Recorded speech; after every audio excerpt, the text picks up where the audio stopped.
Tuesday, October 17th, here on the Sleepers podcast, coming to you live from lovely Las Vegas, where Carter Elliott once again looks like he's been taken hostage. I mean, it's just a theme. Don't you love a good theme? I just feel like, are you actually in Las Vegas? Because I would have to imagine there's thousands of ways to like get a nice little Vegas looking setup. Like, ooh, can we see a pool bar behind you? Can we get a window view? Instead, like, you look like you are in the back of a trunk of a car. I mean, sir, if I was to, I don't necessarily have the ring light and, the other materials that on a daily basis work extremely hard to make me look good. So, I am. If I was to open this window, you probably would see the strip right now. I'm currently in the MGM Open the window Park. then. Open the window then. All right. You know what? Yeah, I'm going to put you on the spot here. I don't buy this. I don't buy that you're even in Las Vegas.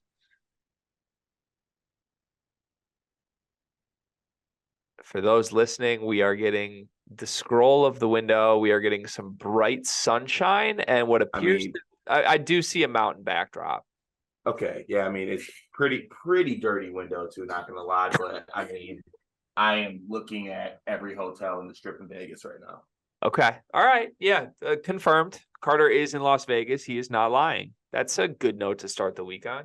Are you a big mountain guy? Like, are you like a take it all in, stare at the mountains guy? No, just because, I have this thing where there's a lot of work to do that, I feel like. And all I really have to do is just go to Google Images, you know what I'm saying? And just without the work part. So it's okay. Understood. Okay. Well, thank you for being here at 7:22 a.m. Pacific time. Very nice. Is Las Vegas on Pacific time or Mountain time? What time is it there? It's West Coast. It is 7:30 in the morning. 7:30. Okay. All right. Well, I mean, we appreciate the A-game effort. That's fantastic. Do I even have to ask, what's your bit today? I do not have a bit today. The plan was to come in here and use like the hotel mini snack bar. Came in here, saw that everything on there was motion censored. So like if I remove it from the bar, I get charged for it. And sorry to anybody at the MGM Park Hotel who's looking at this, but good Lord, the minibar prices are absolutely astronomically not okay. Just not okay. I mean, a morsel of a cookie is like $22. Like, what are we doing here? I'm not feeding into that bit. So this is the end of it. It ends today. Does it start back tomorrow? I really do hope so, because I do enjoy doing it. But today, no, not happening.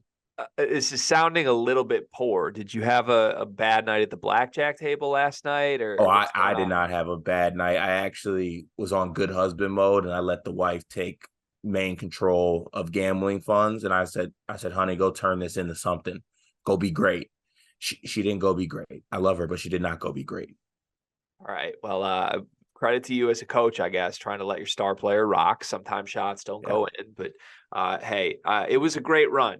I just want to step back broadly and say, as someone who was a big time hater of your breakfast bit, that was one of the best bits you've ever had. You were very committed to it. It lasted much longer. It was higher quality than I ever expected. So kudos to Kat on that one. We've got a good show for you today, including a surprise topic that Carter knows is a surprise, but he doesn't know what it is, that I have prepared for him. We're also going to talk about the AP poll. We're going to get a new list from our guy, who has his list of best athletes. And there's a surprise name at the top that I was not expecting. But first, as always, we start with Carter Elliott's comment of the day from our YouTube chat. What do you got, Cart? Once again, shout out to the YouTube commenters, as always. I know sometimes they get lost in the commotion, but great comment day yesterday. So let's see here. I'm going to stay away from the rivalry comments because there are some very hurtful ones. A lot of ones that were aimed at Michigan State that didn't really sit right with me. So let's see here. Okay. Actually, I like this one right here. This one comes from My Red Pillow. We'll see. talking about Jaden Epps. I think DGL is going to surprise you. Epps is not on Illinois anymore. Nothing can be done about that now, so you got to get over it. He did score 46 because Georgetown had nobody else that could score. Illinois will score those 46 in aggregate by spreading it out between 3 or 4 guys per game. Just because a guy has a great game in the preseason doesn't mean he will be anywhere near that good in the regular season on a regular basis. Did Georgetown win that game? Did they defend anybody? Did Epps defend anybody? Did anyone else on the team score a point? You can always look at one isolated preseason game like that and draw conclusions. You are about Epps, where you are about Epps and Georgetown and Illinois. Red Pillow, he had 46. My dog. Don't care if he really passed anybody else. He did have 4 assists, though, and they did win. And he had 46. And he shot over 50% from the field. And he shot about 70% from 3. Do you want to aggregate that? I'd rather not aggregate. Maybe you can get the one guy to do it. You don't got to aggregate at all.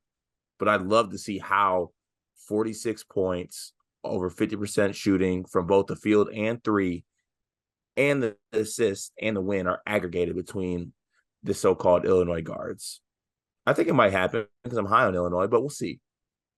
And he had 46. he did have 46, correct? He had 46. Okay. Yeah, you might want to change your username to Orange Pillow, Red Pillow, because, I mean, you're just sipping the Kool-Aid right now. Listen, there is certainly a world. In fact, it has to happen by default where Illinois distributes 46 points to other players on the team. Here's the thing that could have happened, though. You could have had the guy that got 46 with all those guys that could distribute the points. Like, there's no argument that removing Jaden Epps makes the rest of the remnant players better. Like, unless you want to argue personalities, and you know how I feel about personalities. You need good players, and you need to make personalities work more than you need to just get rid of certain personalities and replace with mediocre players. And I don't know. I think, you know, where I think Illinois landed on that this offseason. It does not make it easier on your team to win games when you lose a guard that can score 46 points in a game. It just doesn't. You could have had that in addition to the other things you still would have had. They're not mutually exclusive. So fun comment. We had a lot of comments yesterday. I'm surprised that's the one you wanted to choose, Cart. Do you have a little bone to pick with Red Pillow there? No, it was just a lot of the comments were like Michigan and Michigan State relevant. A lot of Michigan fans dunking on Michigan State's football program, as they should. But hold on. There was one funny one that I think I want to read. Hold on really quick here. It was Hauser related. I think I know what it is. I'd like it from you. All right. Do you know which one I'm going with right here? I think so. I'd like to hear it, though. Okay. Let me get this one. Oh, okay. Here, this one comes from Cameron. Hauser was sloppy at times. He did throw near picks, but he didn't always help the team. But he threw touchdowns and even ran for one. More than you could say for Kim. It was a rainy day in his first start. The Rocky Lombardi comparisons and hoping to clean house alongside Hauser is wild. Way too early to tell. Since it's Michigan week, let's use this as an example. J.J. McCarthy was and sometimes is irresponsible with the ball. My point being, you have to let the kid grow. That's not the one I was expecting you're going to read. There was that comment, and then there was one more that was like basically putting words in my mouth about Hauser that just weren't true. Like, somebody said I said that, like, Noah Kim would have played better in this game or something, which I clearly didn't say. Look, Rocky Lombardi is a much better comparison for for Caden Hauser off of what we've seen than JJ McCarthy. It just is what it is. You can dislike the Rocky comparison. Let's not compare him to a top 4 quarterback in the sport right now. JJ McCarthy was phenomenal last year on a team that went to the college football playoff. Then he had a really bad game in the bright lights. Now he's been phenomenal again this year on an undefeated team that's blowing everybody out by 30. So JJ McCarthy's top 4 quarterback in college football? In college football, yeah. Yeah. Really? And can I get that order? I mean, it's Caleb Williams for sure. I think it's Michael Penix for sure. I think it's Drake May for sure. And then I think it's JJ. I don't know who you would take outside of those top 3 over JJ McCarthy. Michigan certainly wouldn't take somebody else. You wouldn't take Bo Nix? No. I mean, I think they're similar caliber, but I think I don't know. I think you're worried about turnovers and big spots with them. They're both prolific guys. Like, Okay. And look, Yeah. Michigan's system doesn't ask a lot from their quarterback. That's the truth too, right? Like JJ just needs to sort of manage the game. The thing is, he can do a lot more than manage a game when they need him to, and he has done that in the Ohio State games. He failed in the college football playoff. We know that, but I just don't think we need to do this with Like he's second, according to betting sites, he's the second biggest favorite to win the Heisman right now. Are we really going to act like JJ is not a great quarterback? Like, I don't think there's anything you can do other than be hating in order to have that argument right now. So Caden does not belong in the same conversation at all. To be completely honest with you, I thought the Rocky thing was complimentary. Like, that's not me trying this. Rocky was so bad, man. Because outside of that Michigan game, Rocky was really, really bad. Like really bad.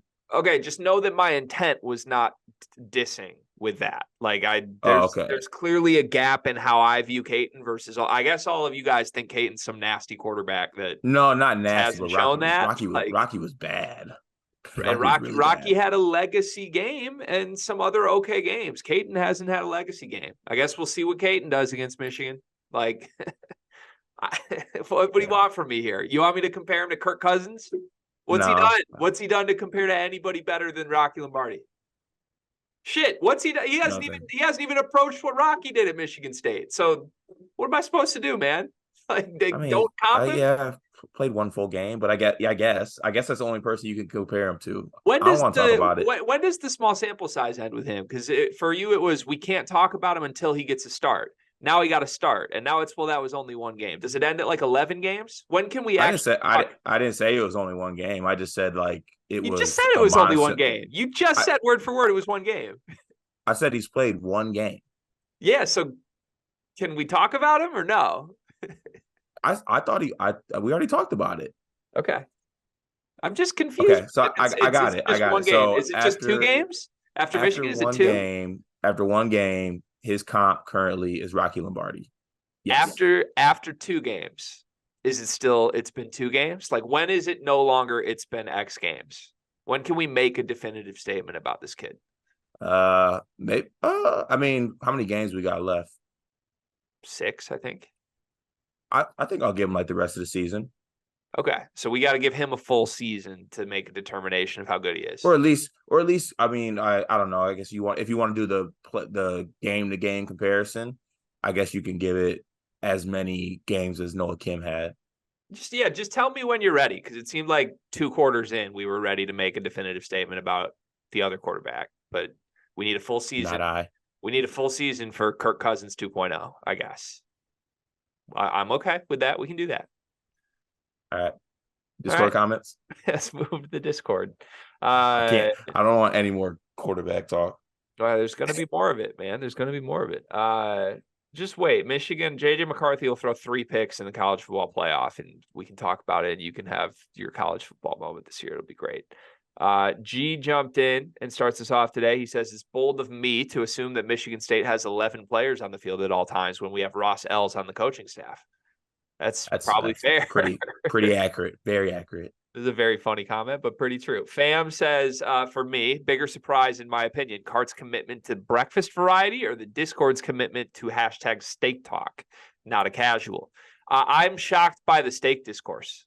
I really am. I'm not shocked by Carter committing to a bit. He's a bit guy, and he's a good bit guy. But I guess I didn't realize there were people that passionate about steak. It got reignited yesterday. Yeah, I was just gonna say like that. I think that discourse started like 4 days ago, and it is still chiming into this more. Like, I checked the Discord this morning, and it's still in there. I just feel like we got to eventually move on. I'm here for it. Like, if people want to talk steak, by all means, talk steak. I just, I don't understand what's so compelling about it, to be honest. I guess it's kind of like one of those, like, it's like a politics thing. Like, some people are super into politics and want to dialogue about that. Some people just aren't. That's how I feel. Like, I just don't get it with steak. Other people want to like dissect the best steaks. Go for it. Yeah, I'm with you. We might need a steak channel for real, because I want this to, like, I'd like reading this. I just feel like I'm speaking a different language when I see people chime in. Fam says, bonus question, already heard Cart's Discord perk, but what's my celebratory dish? Am I allowed to do desserts for this or no? Before you do it, can I guess your celebratory dish? Yeah, but I gotta know, am I allowed to do dessert for this or not? Yes. Okay, because I guess in my head, I don't think I really have a meal that's like, oh, it's my birthday. I'm gonna go get this tonight. Like I don't really have that. Um, I do have a dessert, like on holidays and birthdays. I'm looking for a specific dessert. Okay. All right. I got it. Your beverage is a cocktail. I'm gonna go with the Jack and Coke. Doing maybe Jack and Diet. I want to say cheese pizza, but I feel like it might be something else. You're a changed man now. Salad with cheese, no dressing, croutons, and then the dessert is chocolate chip cookies. I mean, it's a great guess. You know me pretty well. The dessert is like just a box mix yellow cake with chocolate frosting. Slaps. Good, very underrated. Yeah, that's my choice. I am a sweets guy. I will say, like my whole in-laws side is all salt pretty much, except my one sister-in-law is into sweets. So her and I bond over the fact that like if there's a function, we're gonna end up with some sort of sweet tooth. I would like cake, specifically yellow cake with chocolate frosting. If I was gonna do a celebratory meal, to be honest, the only time I have a celebratory meal is the first weekend of March Madness. And every Thursday, I used to go to my local mall and pick up a large Sbarro cheese pizza and bring it home. So that's the closest thing to celebration I have is a Sbarro pizza full size. And I still do that. Isn't that Sbarro closed now though? It is. I mean, heartbreaking. The closest one's an Yeah. hour, 5 minutes away from me. The closest one's an hour and 5 minutes from you, and we went on a road trip, and every single time we missed the exit with the Sbarro. It never failed, even though we told ourselves the one goal. There was a one trip where we're like, okay, the content's gonna be great, but the one thing we gotta do is we gotta stop Sbarro at this rest area. We know where it is, we know where the exit is, and we just blew it every time. Yeah, it still hurts. It's not a bit. I like Sbarro is genuinely my favorite pizza. That's not a bit. It's I would put it up there with any pizza in the world.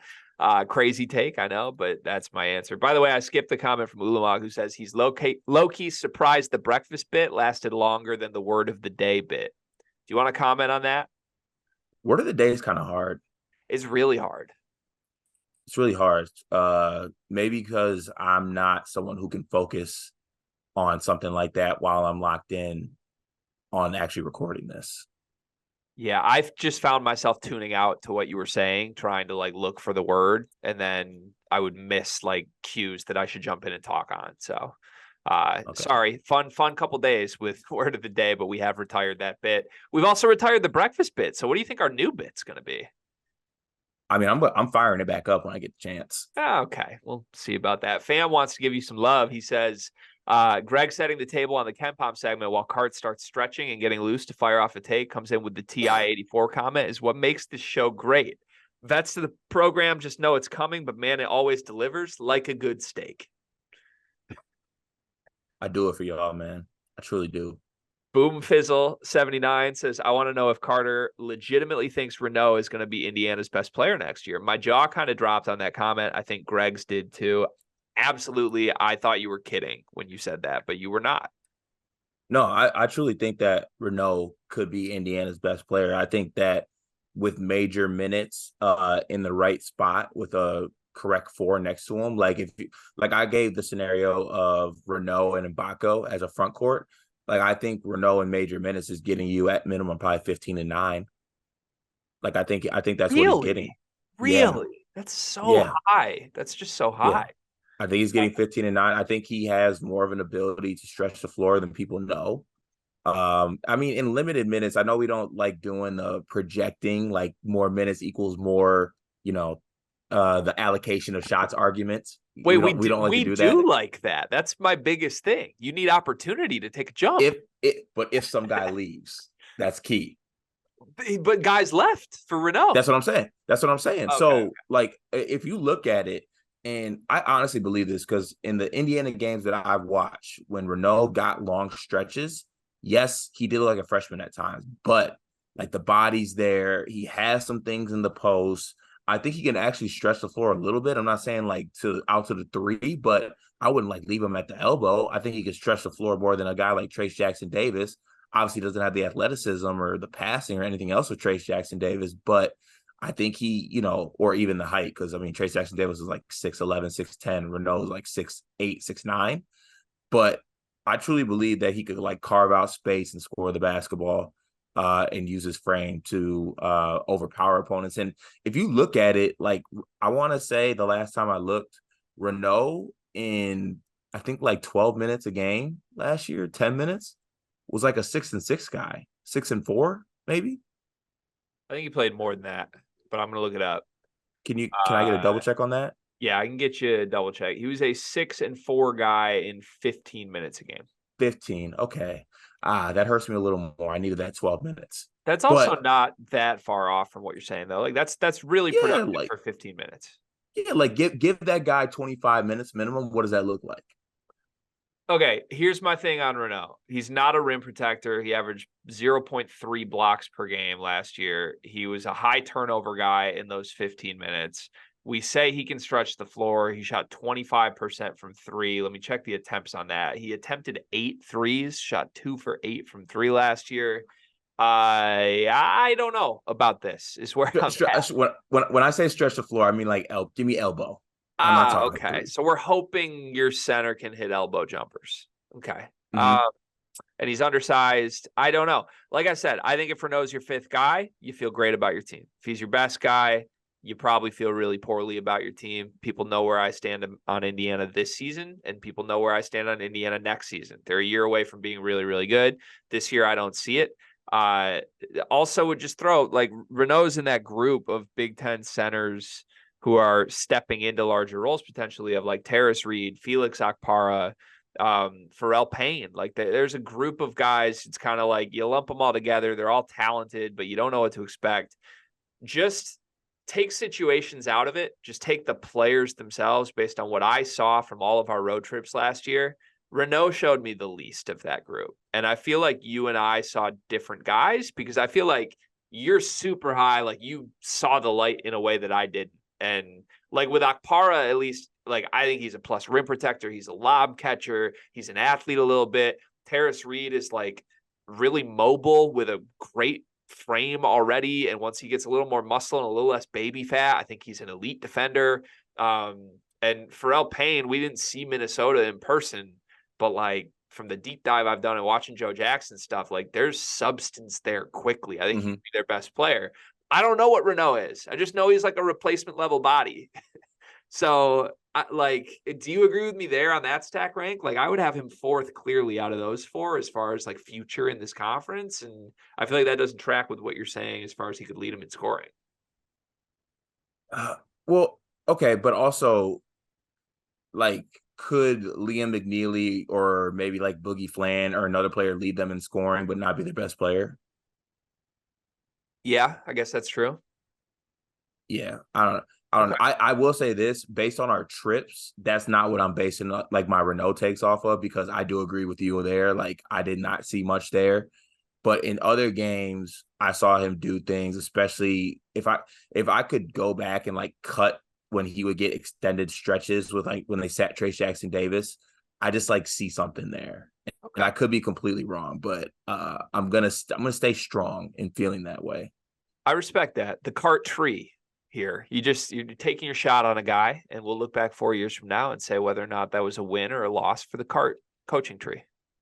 Yeah.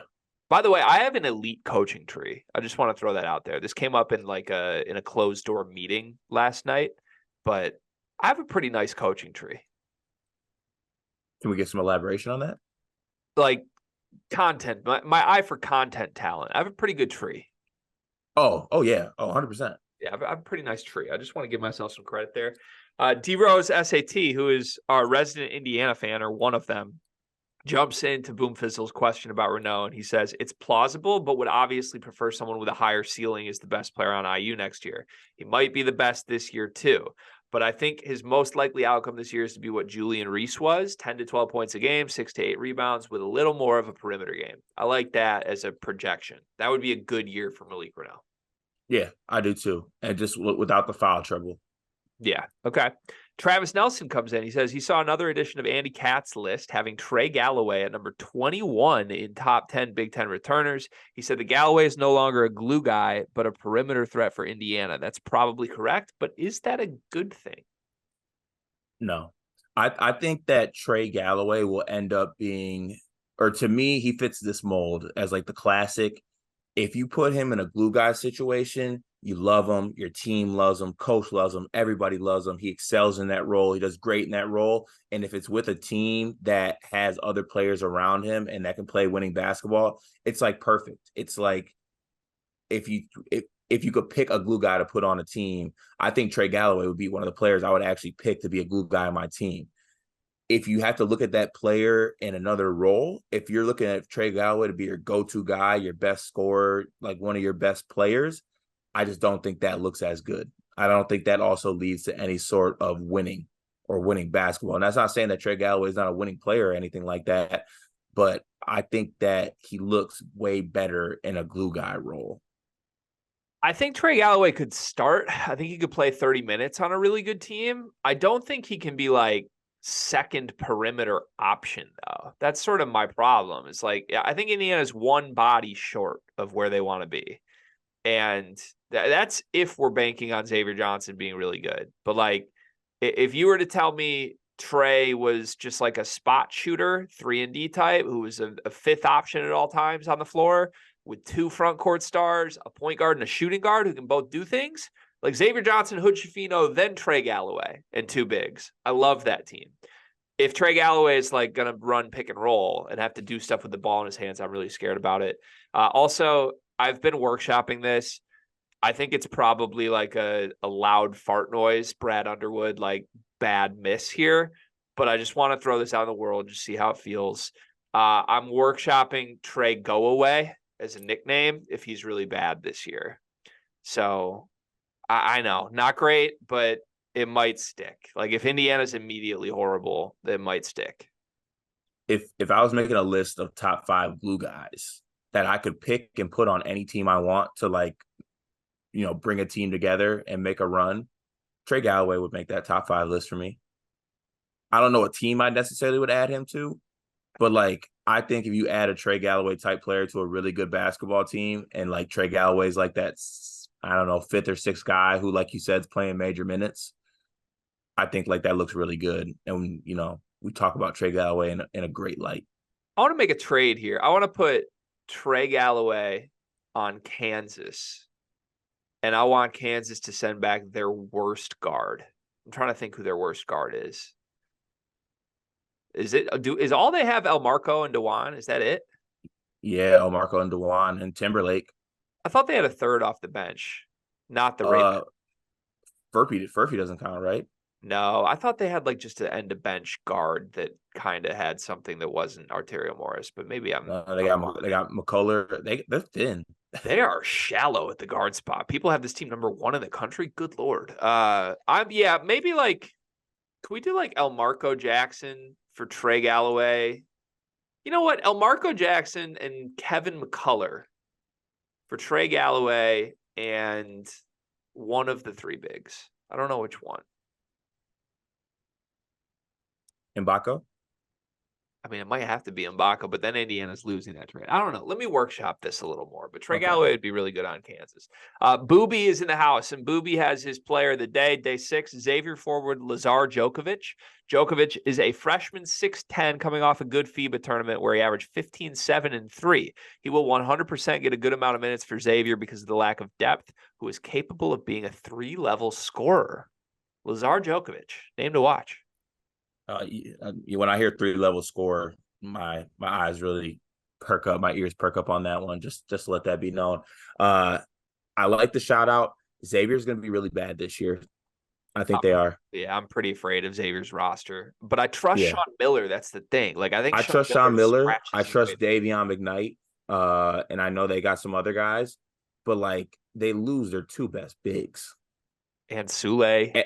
And Sule, and they play in a conference that has Kolk. Yeah, like they play in a conference with Kolk and Klingon, and like there's some good Big East bigs. I don't know how they're gonna hold up. We loved Xavier so much last year, and they just burned us in the big moments. And now they lose everybody, and it's really, really hard for me to buy back in. But I trust Sean Miller always. Yeah, I don't know. Also, just dying that Fam responded to Booby's Player of the Day and just said betting against Xavier every game this year. That's very funny to me. Shout out Booby, by the way. He DM'd me about making some graphics, and I basically told him we were politely declining because we don't want to overdo the graphics, and we've kind of designated our list guy as the person for that for the bit right now. And Booby made a graphic that just looks fantastic. We thought about using it for a segment on the show. We might still do that later this week. So, Booby, you have a very nice graphic touch, my friend. Keep them coming in the Discord. And good work. And Malik Perry says MSU football, same car, different driver, and same pit crew equals same results. Agree with everything Greg said about our football and Jace, but now Carter, why do you think Fears needs the ball in his hands to be very effective? Because I want my really good point guard to have the ball in his hands at all times. Simple as that. Yeah. Like can Jeremy Fears play off the ball? I mean, maybe, but to use a comp that you have brought up a couple of times, Greg, like you said, you squinted really hard and you saw like a Trey Burke type player. Are you taking the ball out of Trey Burke's hands? No, never. Then I'd rather not take the ball out of my really good point guard's hands. Yeah, I'm pretty excited to see Fears this year because I would assume he only plays when AJ Hoggard's on the bench. Maybe I'm wrong on that. Maybe there's a little like you try to play Fears the two, but I think the large look we're gonna get is like 10 minutes a game of Fears running the show. And I expect excellence because I love the kid. I love him as a recruit. I just think his instincts are incredible. He gets to every spot he needs to get to. His body control at his size is special. He has like athleticism. I'm not going to use the sneaky word because that's not the trope, but like I'm rattled by his athleticism. Like, did he just like develop bounce in like the matter of like a couple months? I think he's kind of had it, to be honest, just not like that's why it comes back to the Burke comp for me. And I know it's a crazy comp, but like everyone was just like, oh, this little small diminutive little stature guy. He might make some shots though. And then he showed up on campus and it was like, no, this dude's punching on people's heads from the moment he steps on campus. Like he had all of that immediately and nobody realized it for some reason. That's how I feel with Fears. Like I feel like Fears is a roll the ball out and he's a freak and nobody talked about him like that. So it's a luxury, man. You got great guards, but yeah, we want sooner rather than later Jeremy Fears to run the show. And hopefully it's next year. I think that's the expectation. Derek comes in. He says, are we giving Mike Woodson a little too much credit for these 5-star recruits and not giving enough credit to the NIL war chest that Indiana has? Are they top 3 or 4 in the NIL bag game? I also don't know if Derek did this intentionally. Derek is a Purdue fan. He spelled Woodson wrong in this comment. I respect that move so much. That's a hilarious move if that was intentional. What do you think? Are we giving Woodson too much credit? No, I don't think so because I just think I feel like you got to give him credit, especially the narrative that was surrounding him and how he gets players and puts together rosters. Now it's still a question mark on how this roster fits and operates as a whole, but at the same time, like I don't care. I know the NIL bag for Bloomington and all that, and Indiana's great, but on surface level, dude went head to head with one of the best coaches and best recruiters in college basketball, and he came out on top. And he's not done yet. So, maybe NIL gets you the conversation, gets your foot in the door. Shout out to Ryan Day. You're born on third base, maybe one might say. But you got to finish the job. And I think you got to give him credit for doing that. Big week for Ryan Day, by the way. I assume with your Day narratives, you're expecting a Penn State win this week?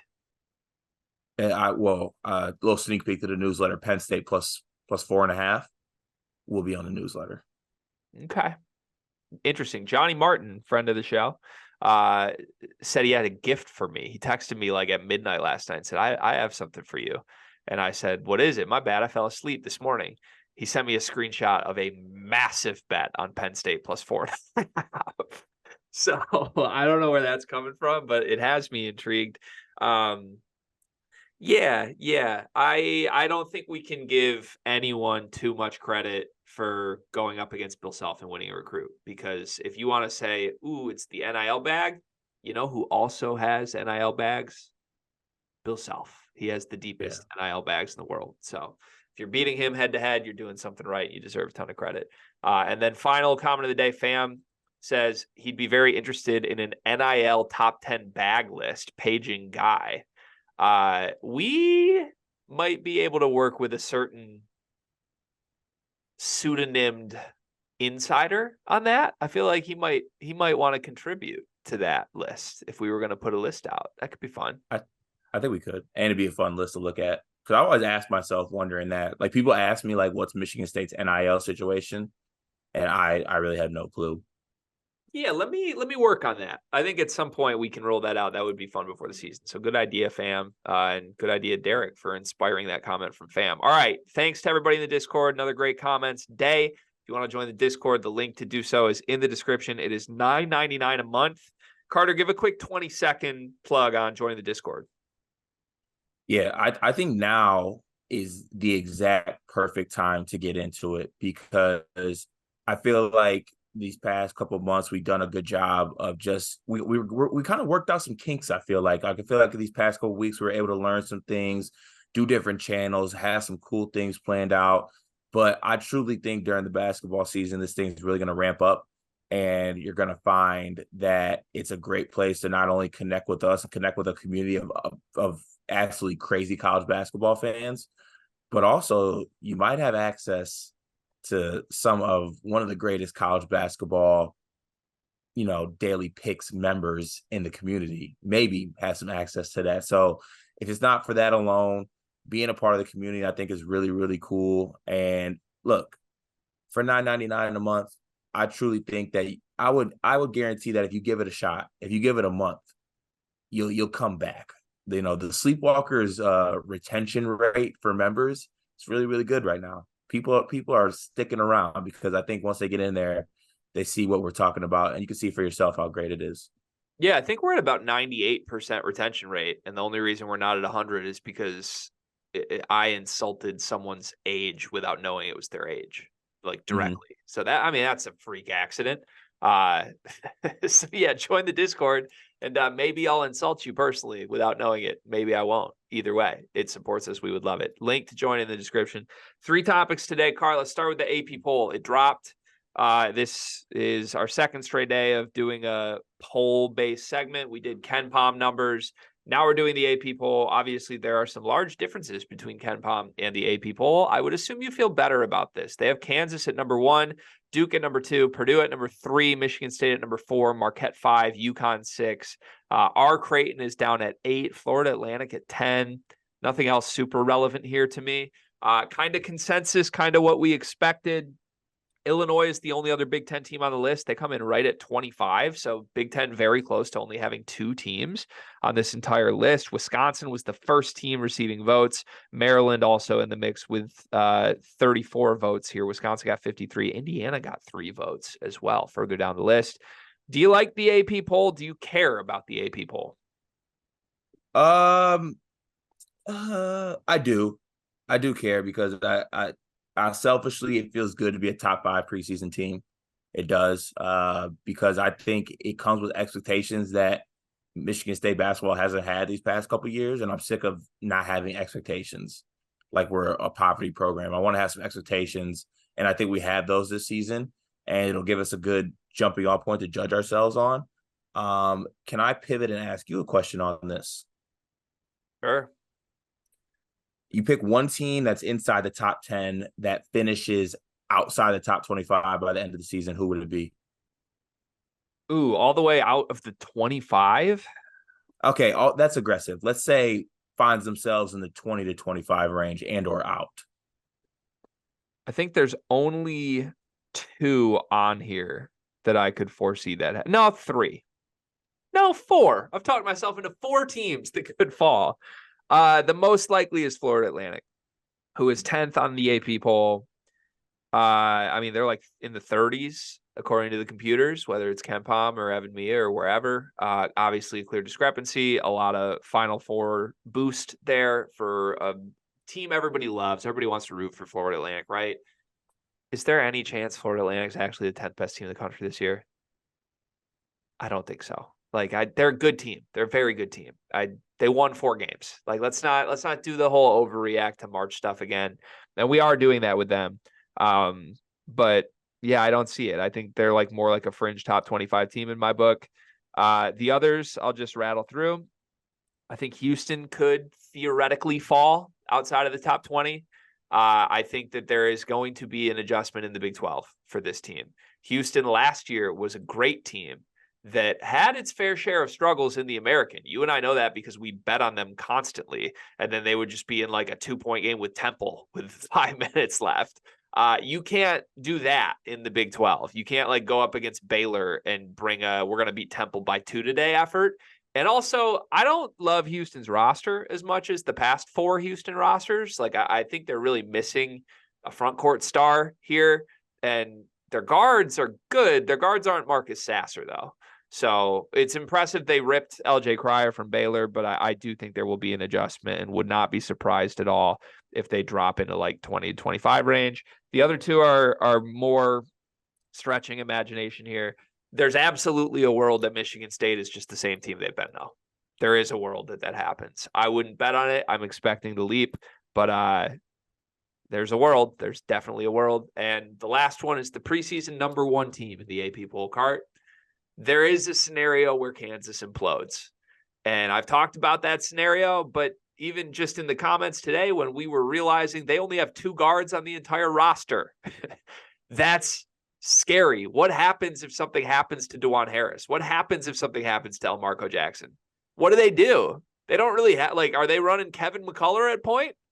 Is Hunter Dickinson running point? That team is incredibly thin for an AP number 1 team. For the first time all off season, I have made a switch. Kansas is not my preseason number 1 team. I think Kansas belongs in the 2 to 3 range. I would have Purdue as my number 1 team in the country currently. That's what I'd have up there. Your love-hate toxic relationship with Purdue is so funny to me. Yesterday, you wouldn't mention them by name on the show. Now they're your number 1 team in the country. Last week, you had Michigan State over them. I know. It's just they chew me up and they spit me out, man. But they're just I don't know. They're the best team in the country. They had the least amount of question marks to me personally. Duke's best player might have a bad hip. Kansas is thin. Purdue has the National Player of the Year. I don't know. It seems, I think there's a lot less question marks with Purdue than there is with Duke and Kansas currently. So from what I can tell, there were 63 votes here, or 63 first place votes. Purdue got 3, Michigan State got 1, UConn got 2. The rest were Kansas and Duke. Kansas got 46 first place votes. Duke got 11. I am very surprised that Kansas got that many of the votes. 46 of 63 votes for first place. I think there should be more distribution between the top group. I think Michigan State should have gotten more than 1 vote for first. I think Duke should have gotten more than 11. I think Purdue definitely should have gotten double-digit votes. That's like the fact that it's consensus that it's Kansas is pretty shocking to me. I don't really know who's driving that, Yeah. One last Baylor shout here. You mentioned that they were losing to and or having bad games against Temple. Credit to them for literally going out and getting Temple's best player and adding him this season. Houston, you mean? Yeah, Houston. Yeah. I mean, that's a special tactic. Go get the guy that's beating your ass every year and add him to your team. It's definitely really love that tactic. I do like that. St. Mary's is 12 spots lower than Gonzaga here. Gonzaga's at 11. St. Mary's 23. I know this was a dialogue in our group chats as well because St. Mary's got more votes from the West Coast Conference poll than Gonzaga did. St. Mary's won the tiebreak and was the number 1 team preseason, according to West Coast Conference people. The AP poll does not reflect that. It has Gonzaga about 12 spots higher. Where do you stand on Gonzaga versus St. Mary's heading into the season? Yeah, I think that's a pick 'em. That's a pick 'em thing. It should not be that far away. But I will say this: isn't St. Mary's was picked to win the league, right? By 1 more vote than Gonzaga. By 1 more vote than Gonzaga. Okay. I have a hard time thinking if I could get like Gonzaga plus 120 to win the WCC. Like I can't not jump on that. But at the same time, I think that St. Mary's and Gonzaga are way closer than that. Last thing I'll say about this poll, I'm going ahead and throw two teams on this list that aren't going to be in the top 25 at the end of the season. San Diego State will not be in the top 25 at the end of the season. I mean, they lost a good amount. They lost Keyshawn Johnson as well. Yes, they had a good run last year. Yes, they were a good team last year. I also think that their conference is really good. Like, I love New Mexico. Colorado State has Isaiah Stevens back. Like, their conference is going to be good this season. I think that they will end up dropping out of the top 25. And I also think Villanova will end the season outside the top 25 as well. I like both of those shouts. I think you're correct. I'll give you the teams that will replace them. I think Colorado makes their way into the top 25. I think Maryland makes their way into the top 25. I think Auburn makes their way into the top 25 as well. And all three of those are in the first 7 or 8 teams that also receive votes in this poll. So, all right. Can I give my final AP poll stance, though? I don't care about this. Is it okay at all? At all? Yeah, I don't care about this. I don't care. Would you not care in any fashion? Like Michigan's top 10 team wouldn't care, nothing. I mean, obviously, like I would think that's cool for my team, but like they've been that the last 2 years. I don't care. Was I celebrating they were a preseason top 10 team last year? I don't think so. I don't remember if we talked about it, to be honest. But like, were they preseason top 10 last year?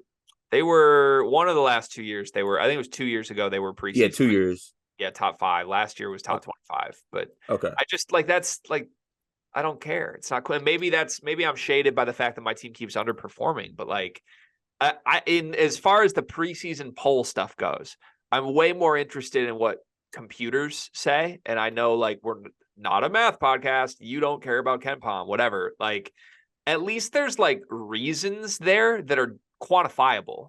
Like, oh, this analytics system that is consistent every single year at telling us who the best teams are says Purdue's better. That's an outlier and unique, right? AP poll is just a bunch of writers voted for Kansas. Why the hell do I care about that? Like, I don't know. I don't think there's anything that's surprising here. I don't think there's anything interesting here. And if we have to keep talking about the AP poll constantly, I think I might lose my mind. I don't like it. All right. No more AP poll talk moving forward. But I don't know if I can do any more Schmenschmom. I mean, we can like if Michigan State jumps up to number 1, then there's something compelling there to talk about. But right now it's like we're stretching to be like, ooh, is it interesting that Kansas is the best team in the country according to a bunch of writers? Not really. Is it? Like, I don't know. We might disagree with 3 spots. Oh, they should be 2 spots lower. Like, I don't know. I'm just well. You want to know the great thing about this though, G? Is we don't have to talk about this week we got exhibition games firing up, so we could talk about how I don't know. We could talk about how Michigan State somehow was only within 2 of Montclair State at half before they turned, and AJ Hoggard had 7-7 with 4 turnovers. That might happen. That'll be the topic of discussion soon, and we could talk about our own poll rankings. If we have 17 teams, which how it should be. So we want to talk about it much. Okay, pretty good segue into my surprise topic for you today. I want to play a fun little game of, is this good or bad? This came from, we had a group text where the one and only Kevin Sweeney dropped a little tidbit that he had heard from some coaches. And he said, I can't decide if this is a good or a bad thing for this team. And then that got me thinking like, well, I have other versions of that I want to talk about, of things I know are happening or things we're hearing, and I can't decide if it's good or bad for the team. So I picked 5 of them. I have 5 things that I have prepared here that are all for 5 different Big Ten teams. And I want you to tell me one by one as we go through these, is this good or is this bad for that team? Do you have any questions before the game starts? No, but credit to you for coming up with this. Thank you. I think this is a fun topic. We'll start with your team, Carter. We're going to start with your team. I think you know where I'm headed on this. Mm-hmm. Xavier Booker was not in Michigan State's first 10 players on the floor at their Midnight Madness event. Historically, That has been a little green versus white showcase for the fans. It's a fun little night. But when it gets time to roll the ball out, Izzo puts his 10 best players on the floor. He's done this for 20 years. Like, he puts the guys who are going to be in his rotation on the floor. Xavier Booker was not in it. Some names of guys who were on the floor in that moment: Carson Cooper, Jackson Kohler, Mady Sissoko, Cohen Carr, Malik Hall. All started this scrimmage on the floor together. That's 5 guys that could theoretically play the 4 or the 5. Xavier Booker not there. Xavier Booker looking like an end of the bench guy. Is that a good thing or a bad thing for Michigan State? Because I think you could make the argument, if Xavier Booker, if a kid that talented isn't even like needed, isn't even on the floor of Michigan State, that speaks to how good the collective talent level is, maybe how good Cohen Carr looks right now.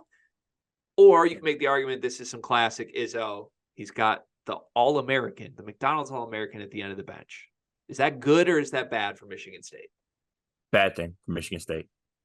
And I feel easily about that too. It's a bad thing for Michigan State.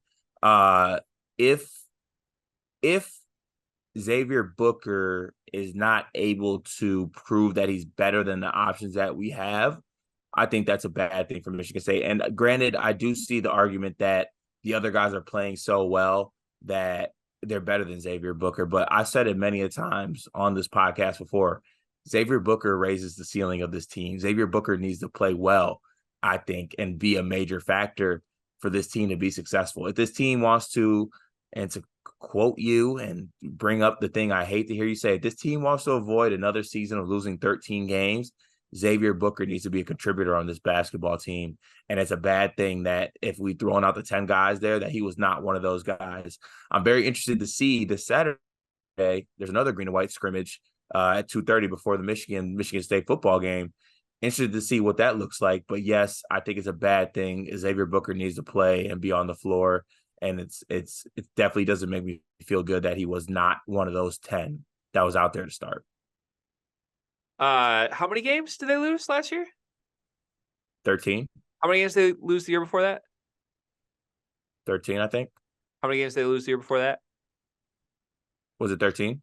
Yeah. Sorry, was just doing some numbers check. I know I'm not a math podcast, but yeah, actually, fun little fact before I jump back in on this. Terrence Williams, Michigan career, 3 years. Terrence Williams and Michigan teams have lost 3 less games than AJ Hoggard Michigan State teams have lost in the last 3 years. That's fascinating because Michigan's had some pretty bad teams in that stretch. Missed more tournaments than him too. I mean, Michigan just had some horrible teams in there, and number 4 team in the country is, I don't know, just shocking number. You can always manipulate the numbers card.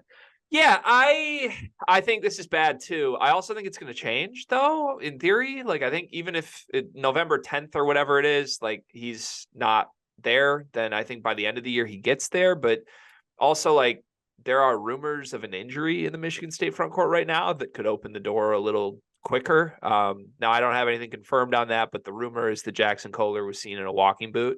So obviously, look, we're hoping health for everybody. We have big plans for Jackson Kohler. We think he could be really good. In fact, like, they've started working in Kohler at the 4. That's where he was used in this game. And that was the surprise, is that Kohler was playing the 4 and not Booker. But I think that speaks to some things Jackson can do. Like, you've called for that in the past of, let's get him on the perimeter. Let's use his jump shot a little bit. He can do some stuff out there. So that's a big loss for Michigan State. No doubt if that happens. One result of that would be that Xavier Booker gets on the floor. Like, right? Like, that would be a thing that happens here. And I think you and I are saying that needs to happen. So even if it's bad on paper to start right now, where Xavier Booker is on the depth chart, I think that could change relatively quickly. Let's move to my second one. I really hope it does. Let's move to my second one. Illinois. There's been some buzz around one specific player. I don't have anything quantifiable for this one, but I have what has been shared with me privately from someone that has direct line to the coaches of Illinois basketball. The most hyped player right now, superstar breakout they're expecting, is Marcus Domask.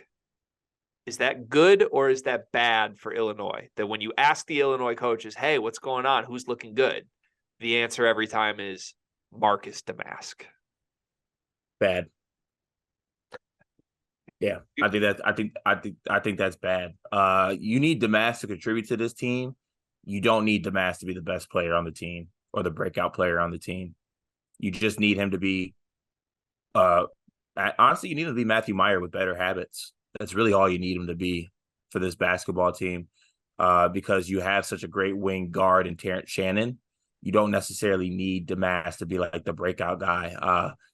If you're an Illinois fan, I think the person you want to hear like Harmon, you want to hear Ty Rodgers, not necessarily best player, but the breakout guys is one of the guys that's playing point guard. That's who you'd want to hear. But at the same time, if we heard that, we probably downplay and be like, oh, coaches are just hyping up the point guard.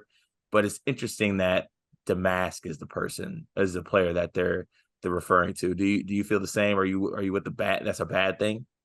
I'm gonna say it's a good thing, just because I don't think we can say objectively like if there's gas, if there's smoke around Damask being really good, objectively that would be a good thing for Illinois.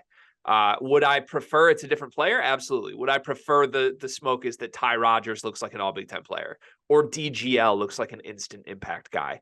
There's a lot. You could do Sincere Harris. Like there are plenty of guys that I would have prioritized higher on my hope that Illinois coaches are saying he's a breakout star than Damask.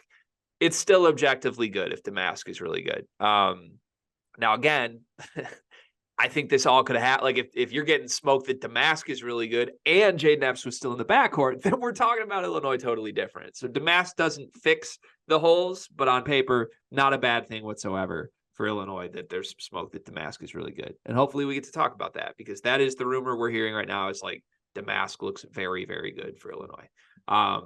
Third one to my team. I don't know if you saw this or not. I don't know if you saw this video over the weekend. There's a video that the official Michigan basketball Twitter account put out. Terrence Williams did a three-point shooting drill. He shot 56 for 69 from three-point range. And they have it on video, and they are promoting this. T. Will shot 56 for 69. Is that good or bad for Michigan basketball that Terrence Williams is shooting 56 or 69? It's bad. It's bad. And Gregory, I'll tell you right now, as a friend, as a brother, as a comrade, don't you dare. Don't you do it. I know what you want to do. No, absolutely not. Do not do it.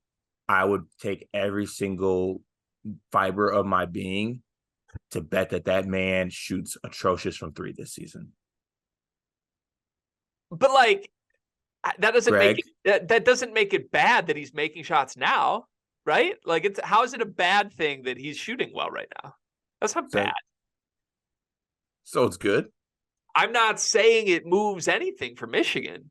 I don't think it's a good thing for Michigan's season projections. Like nothing changes for me.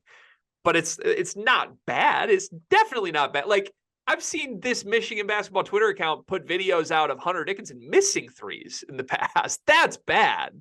Terrence Williams making threes is not a bad thing. It's just also not a great thing. What spot was it on the floor? It was all over. He was moving.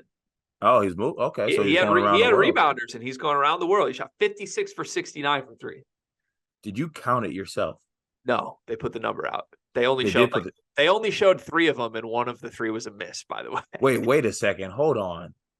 They put the video out, but didn't put all makes and misses out. They just put the numbers out. They put just the numbers out, and in fact, that didn't happen then. Two of the three were makes. One of the three was a miss. Yeah, that didn't happen then. He didn't do that. You don't even think it happened? No. Okay. Yeah, I mean, you could be right. Maybe it didn't happen. I love the 56 for 69 number, though. I'm saying it's good. That's my answer. It's a good thing for Michigan basketball that Terrence Williams is making shots in the offseason. It's not. It's a good thing. It's a good thing they're even putting out content. I feel like they don't put out much. I hate you sometimes. To number 4, Chucky Hepburn for Wisconsin. Wisconsin had their red versus white scrimmage. And there's a lot of notable mentions in this box score, by the way. Nolan Winter is a freshman, forward/big for them from Minnesota. He was awesome, had a double-double in this game, hit a couple threes. Like, he could be a dude. Chucky Hepburn's the one I want to dial in on here. He went 1 for 6 from three-point range, finished the scrimmage with 7 points, 2 assists, and 2 turnovers. His team had Connor Essegian and Tyler Wall with him. They lost by 18 points to AJ Storr and Steven Crowell and Nolan Winters' team. Is that good or bad for Wisconsin that their quote unquote go-to point guard was very quiet in this game and other guys emerged as good options? No, this is bad. This is exactly why we're down on Wisconsin this season, because you got the Storrs, you got the Essegians around you, but it doesn't matter because you got Cardio Hepburn back there, and it's just not. It's just not going to get it done. It isn't going to get it done. It was, and there was just so many flashes from Chucky as a freshman, and it just hasn't come along. He just really hasn't changed his game for the better of the team, I think. And maybe this year is the one he does it, but this box score doesn't indicate that it is. It doesn't. And unfortunately, the way he has, whether it be because of injuries or something else, because of his shot selection and stats and things like that, it's held this team back a little bit, I think. And I think there was hope that maybe coming into his senior year, which I believe it is, or him being, up there in age and him being at Wisconsin for a good amount of time, that he would be able to maybe take a step back and maybe realize that, maybe he wants to give another style of game a try, but it doesn't think that's going to change. And I don't know either if Greg Gard would have the cojones to be like, I don't know, maybe like we scale back Hepburn, like maybe we throw Storr, or maybe we throw like Essegian and let him run point or something else on this team. But it's definitely not a good sign that Hepburn seems to not have changed his ways. It's only one game. Also, Chucky Hepburn going to be a junior this year, by the way. If he's back for his senior year, he's just never going to leave. Wow. I'm going to flip this. I think it's a good thing for Wisconsin because here's why. My stance on them pretty much all offseason has been that any team where Chucky Hepburn is the best player stinks. That's going to be a horrible team. I am now open to the possibility that Chucky Hepburn is just not the best player on this team. In fact, I am open to the possibility that Chucky Hepburn might be like the 5th best player on this team because other guys could get better here. AJ Storr is a big addition. He looked the part in the scrimmage based on numbers and clips that I saw. Connor Essegian was very poor in this scrimmage, but we still are high on him. And I think we are kind of downplaying the other pieces around this, mostly because I just laugh every time I think about a team with Hepburn being good at basketball. But like Crowell and Wall are good. If this Nolan Winter kid is actually like a rotation guy that maybe warrants taking some of Tyler Wall's minutes, I think that's a great development. Klesmit was really good in this game, and he's definitely like a guy that matters in the Big Ten Conference, even if he's just a role player.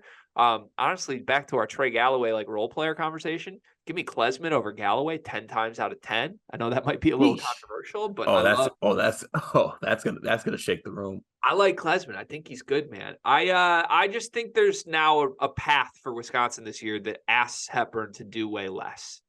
And I mean, man, the very first scrimmage of the year, you're on a team with Tyler Wall and Connor Essegian. You lose by 18 to the new guys, to AJ Storr and Nolan Winter. Yeah, okay. I can now see a path forward for Wisconsin where some other guys emerge, and Chucky's not the one holding them back. We'll see if I'm right. We'll see if I'm wrong. Final one on my list here. This is another scrimmage result. Maryland defeated Cincinnati in a secret scrimmage, 74-70. There's not a ton of data. I couldn't find any film on this, and there's only 3 names that were listed statistically from, I think it was Goodman who reported this. Jameer Young went crazy. Julian Reese and Dante Scott were the next 2 leading scorers. Notably not mentioned, Deshaun Harris-Smith and Jamie Kaiser, 2 of the biggest reasons you and I are high on Maryland. Also should note Cincinnati not supposed to be super good on paper, but they do have some guys they added this offseason that I like, one being Seamus Lukosius from Butler, who I was really high on, and now he's going to step into a bigger role at Cincy. So 4-point win for Maryland against Cincinnati. None of the freshmen are named. Is that good or bad for your projection for Maryland basketball? Good. It's good. It's good to me. I think it is good to me because I'm more concerned.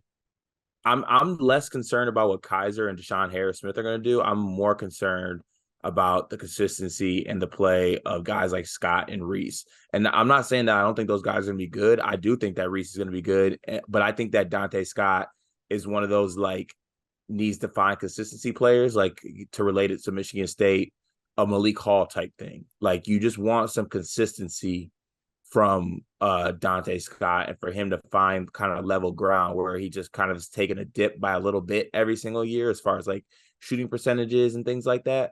But I think it's a real big boost that they were able to get the contribution from these three guys. And then anything you get from Deshaun Harris-Smith and Jamie Kaiser will be an addition. And, I'd love to see a full box score of this game to see what that looked like. But I think it's a great sight that you were able to see the contribution from those three guys and Jahmir Young being Jahmir Young. Like that's going to get it done for them this year, despite what obviously their ceiling and their floor will be capped, but like this team will go as Jahmir Young goes. Like, don't get it twisted. If he's one of the best guards in the Big Ten, that'll do wonders for Maryland and what they do. Young, Reese, and Scott combined for 52 points in this scrimmage. The rest of Maryland's team combined for 22 points. So without seeing the rest of the box score, probably not a lot going on for those other guys. Jahmir Young, 23. Julian Reese, 18 points, 7 rebounds. Dante Scott, 11. Feel great about Young and Reese there. Like, those are all Big Ten performances. And I think Jahmir Young, like, anyone that's still skeptical on Jahmir Young should not be, in my opinion, especially when, like, I think he could score 20, like, night in, night out if Maryland needs him to and if they want him to, and I think they do. I'm shocked out of you going bad on everything else. I'm shocked this is the good one. I think this is bad. I don't think Cincinnati's any good. That's the reason why here. I think a 4-point win for the team that I've said should have some separation as the third best team in this conference is not a good look. I would expect Maryland. If you had told me Jahmir Young's going to give me 23 and Reese is going to give me 18 and 7 against Cincy, I would say, oh yeah, Maryland should win that game by 20. They won by 4 with some star performances, and the freshmen just aren't named. That has me very worried. Now it's a scrimmage again. I get it, but like I'm very excited to see Maryland because I've swung all the way on. I'm super in on this team. I'm super high on them, and then now they're in a dogfight with Cincinnati with star performances from Jahmir Young. I don't think that bodes well whatsoever, but we'll see. We'll see if we're right or wrong. That was good or bad. Big Ten version. Did you enjoy that game? Was that solid? I did. I really enjoyed that a lot. Fun little game there. All right. Yeah, I was very surprised that the Xavier Booker was the topic for the Michigan State one. What would you have gone with? I was waiting for like good or bad that AJ Hoggard is the best player on this Michigan State team. Like I thought that's where it was going. You think AJ Hoggard is the best player on this team? No, I'm saying I thought you're projecting like the season. Is it good or bad that AJ Hoggard is the best player in Michigan State? Could have done good or bad as AJ Hoggard, or AJ's hitting threes. Apparently he hit a bunch of threes in Midnight Madness. Yeah, he did. That would be bad for me, by the way. I don't want that. Don't let that man shoot the ball. Final topic of the day. Shout out to our list guy who got ahead of the game this week. He told us he was going to be out of commission. So he had all this prepared last week. We appreciate Guy's effort on that front. Guy has a list here of his top athletes, Carter. Any quick thoughts before I read the best athletes in the country list from Guy? Probably not. Let me just get to the names. Sorry, I do this. Let me get to the names. Let me get to it. I feel like it's not fun to analyze it until people hear the names. So here's the list. Okay. Our best athletes in the country. Number 1, Devo Davis, Arkansas. Number 2, Cohen Carr. Number 3, Cliff Amourier. Number 4, Jaden Akins. Number 5, Trey Alexander. Number 6, Tyson Degenhart. Number 7, Pop Isaacs. Number 8, Quincy Oliveri from Xavier. Number 9, Zeke Mayo. Number 10, Jalen House. Honorable mention, we have 3 here. We have Denver Jones at Auburn, Judah Mintz, and Jahmir Young cracks our honorable mentions. Again, this is List Guy's list. We didn't really alter this one. Like the list, but this is List Guy's list. So go get mad at him if you're upset with anything on this list. What are your thoughts? You got to read the little blurb under best athletes. So Guy's blurb says, put them in center field, free safety, or on the court. I was gonna change that though before we put it out. Oh, you were. Oh, my bad. That's all. No, That's it's on not. me. So I love Guy to death. He puts a lot of personality into these lists, which is fantastic. I don't know. I'm like picky on some of the personality stuff that we put out on like list form.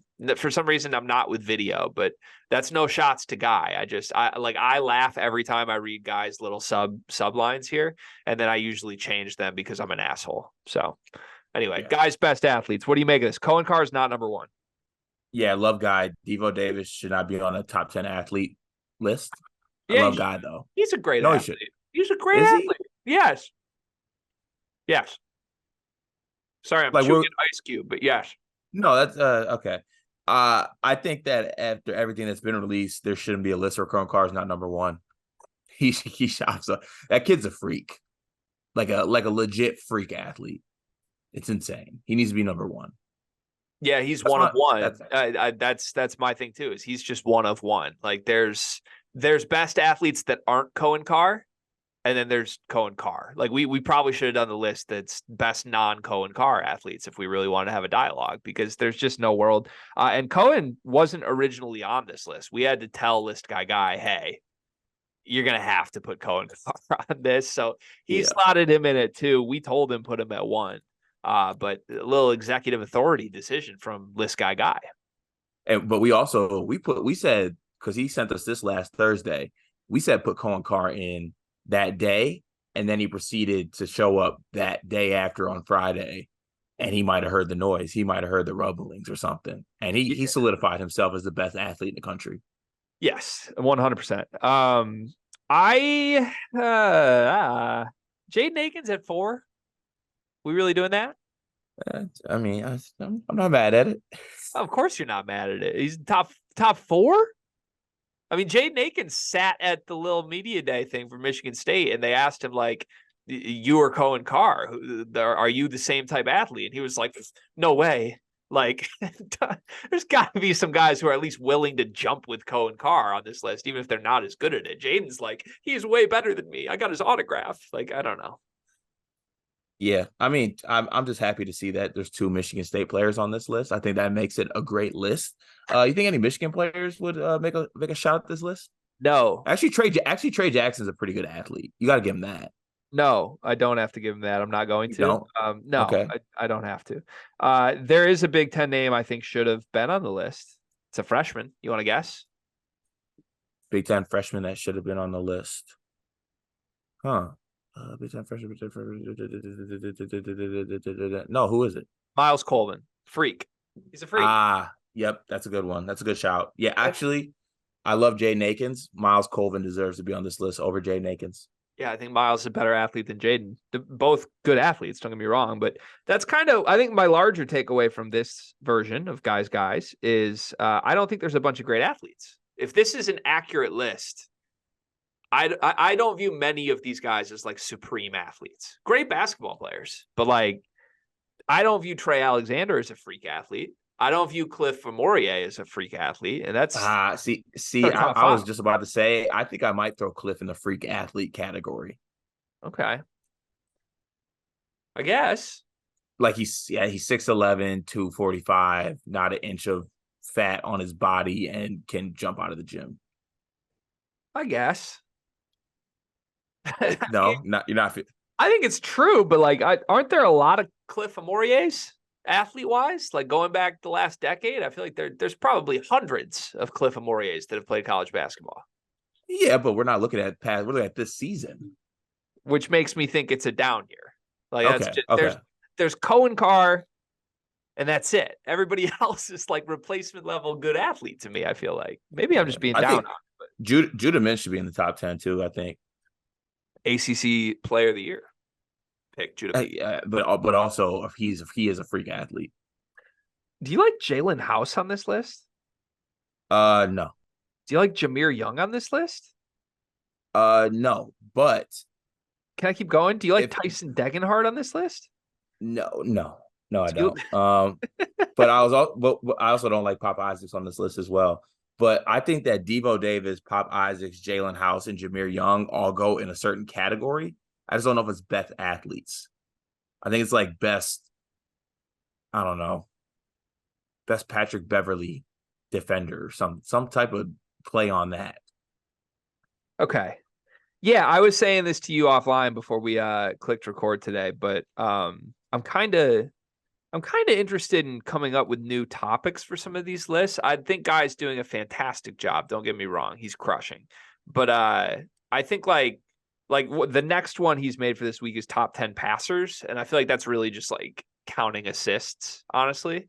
Like I'm curious and intrigued by like how do we put our spin on some of these lists? Like we had the like guys you want to give the ball to at the end of the game and get out of the way. That's fun because there's some subjectivity to it, you know? Like Yeah. I don't like just like counting stat lists. And look, athlete isn't counting stats, clearly. Athlete is like more just, oh, who's a good dunker? But like I don't love the names on this one. I don't love it.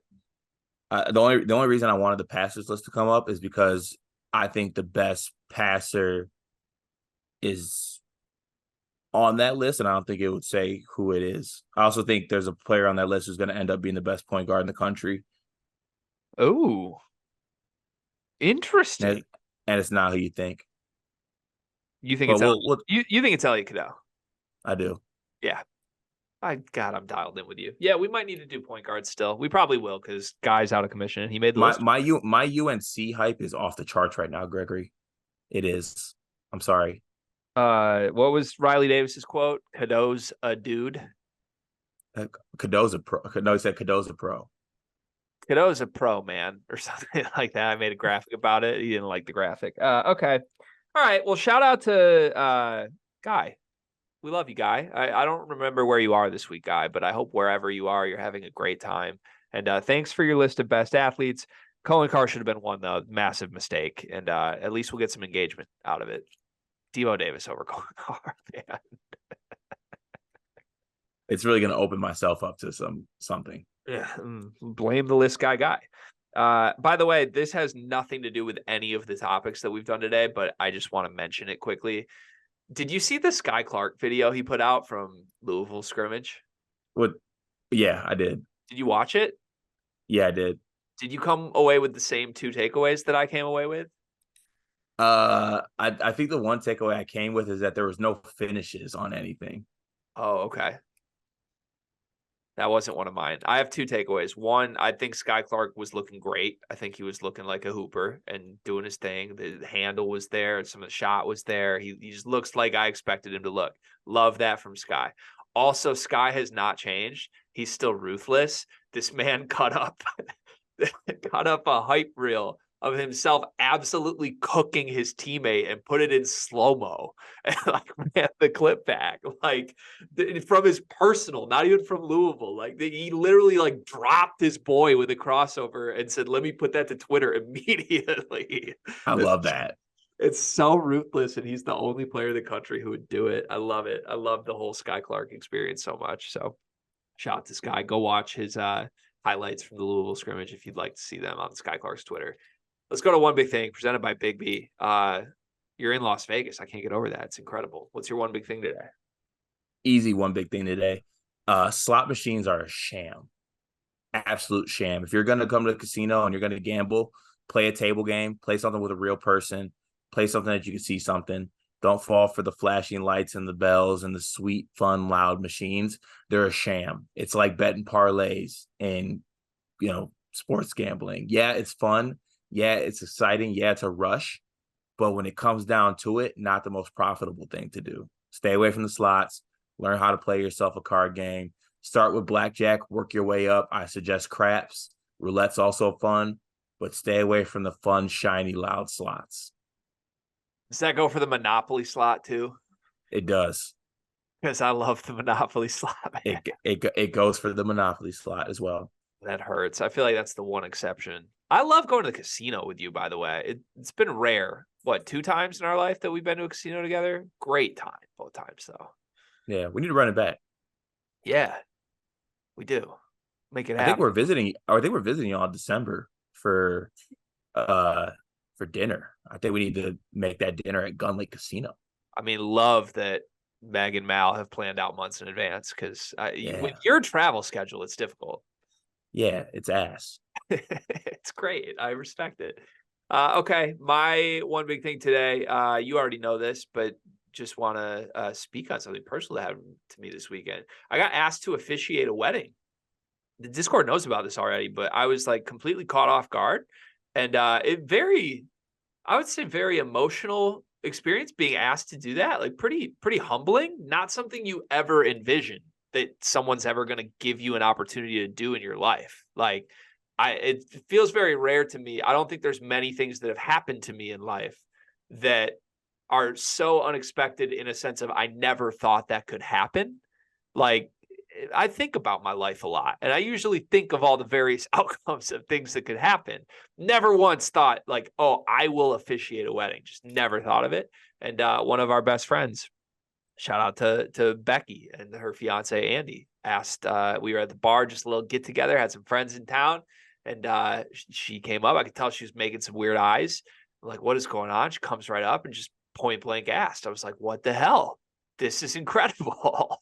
So I'm pretty excited about it. I hope I do a great job. I'm going to bust my ass to do a great job, but just wanted to like verbalize the crazy experience of being given a beautiful opportunity to do that for a friend. It is amazing. And I already told you this, my brother in Christ, you're made to officiate weddings.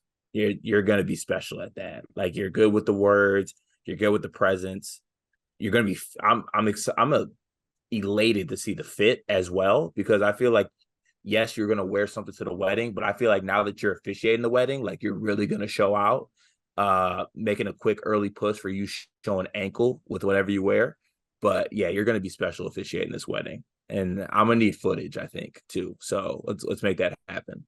I'm also pretty excited because they were acting like I get to do some stuff with the wedding party now that I'm involved in this fashion. Mal's obviously going to be in the wedding. So from what I know, I've met some of Andy's friends over the last couple of weeks. And first of all, big Sleepers fans, big supporters. Shout out Keith Black, by the way, who hung out Hey, with the bar all weekend. But yeah, like I feel like finding a golf course, finding whatever drinking I can do with that friend group, I'm pretty excited about. But more importantly, I get to use my words and give them this beautiful moment for the rest of their life. So thank you, Becky. Thank you, Andy. And highly recommend get to a point where someone asks you to officiate a wedding because it's an emotional experience. Do whatever you got to do to find that. All right, Cart, good show today. Is it a good or a bad thing that this episode ended? it's a good thing, I think. I think it's a good thing too. We'll see you tomorrow on the Sleepers podcast. Subscribe to the Discord.